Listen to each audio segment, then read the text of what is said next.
والآن مع كلمة مضيفنا في هذا المؤتمر المدير العام للمعهد العالي للأعمال إيزا السيد ستيفان أتالي. Monsieur Attali. Monsieur le ministre, Monsieur le gouverneur de la Banque du Liban, Monsieur le président de l'Association des banques du Liban, Excellences, Mesdames et Messieurs les présidents, chers étudiants, chers amis, permettez-moi avant tout de vous souhaiter la bienvenue sur le campus de l'ESA, l'École supérieure des affaires. Nous sommes très heureux de vous accueillir aujourd'hui, d'accueillir les hauts représentants du secteur bancaire et financier libanais, d'accueillir en particulier son Excellence M. Riyad Salamé, gouverneur de la Banque du Liban, qui co-préside le conseil de surveillance de l'ESA avec son Excellence M. Denis Piéton, ambassadeur de France au Liban. Vous l'avez entendu, les deux hymnes nationaux ce matin sont venus souligner l'une des caractéristiques de l'ESA qui est d'être le fruit d'un partenariat entre la France et le Liban. Et cette année est une année un peu particulière puisque nous fêtons le 15e anniversaire de la création de l'École supérieure des affaires. C'était en 1996, vous vous en souvenez, Monsieur le gouverneur.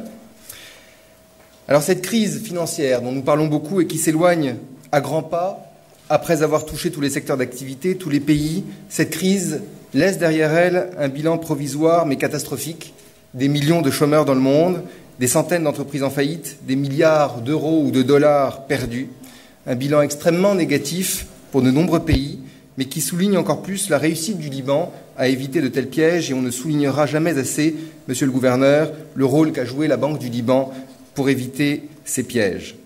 L'heure est maintenant au bilan dans le monde. Sur le plan international, les chefs d'État du G20 ont statué sur une nouvelle régulation des marchés financiers, sur la suppression des paradis fiscaux, sur la diminution des bonus des traders. Mais la crise économique a également fait naître une crise sociale qui a été à l'origine de nombreux conflits entre salariés et dirigeants. Les dirigeants qui parfois ont été accusés de mauvaise gouvernance, de mauvaise gestion, et pour certains d'avoir profité de la crise pour justifier des plans de licenciement ou de délocalisation. On a parlé de dirigeants tricheurs ou de dirigeants voyous. Dans la vie de tous les jours, face à un individu impoli, on a l'habitude de dire qu'il a été mal éduqué. Il est normal de dire donc d'un mauvais manager qu'il a été mal formé. Et c'est là que nous pouvons parler de la responsabilité des institutions académiques et de la responsabilité des business schools. C'est dire l'importance que nous donnons aujourd'hui à une conférence comme celle d'aujourd'hui. Notre rôle, en tant qu'institution académique, est d'accompagner les régulations qui sont mises en place pour mieux former les hommes et les femmes qui les déterminent et qui vont les appliquer. Ces règles sont le plus souvent regroupées, enseignées dans le cadre de qualifications ou de certificats qui sont délivrés par des organismes professionnels, par des écoles de commerce ou par des universités. L'une de nos missions, en tant que business school ou université, est de soutenir ce processus d'internationalisation. Les programmes sont élaborés afin d'intégrer des règles qui explorent les différentes facettes de la gestion des risques, d'établir des techniques appropriées de contrôle, de mettre en avant les avantages relatifs à l'adoption de ces politiques. À l'issue de leur parcours de formation, les auditeurs, les étudiants se voient décerner un diplôme qui atteste de leurs compétences, qui leur donne accès à des postes à responsabilité, parce que c'est ainsi qu'ils pourront contribuer au développement de l'économie en assurant un environnement financier moins vulnérable. Cette mission de formation, d'enseignement, elle est d'une importance capitale pour le secteur financier, mais elle ne suffit pas pour protéger le secteur de toute crise.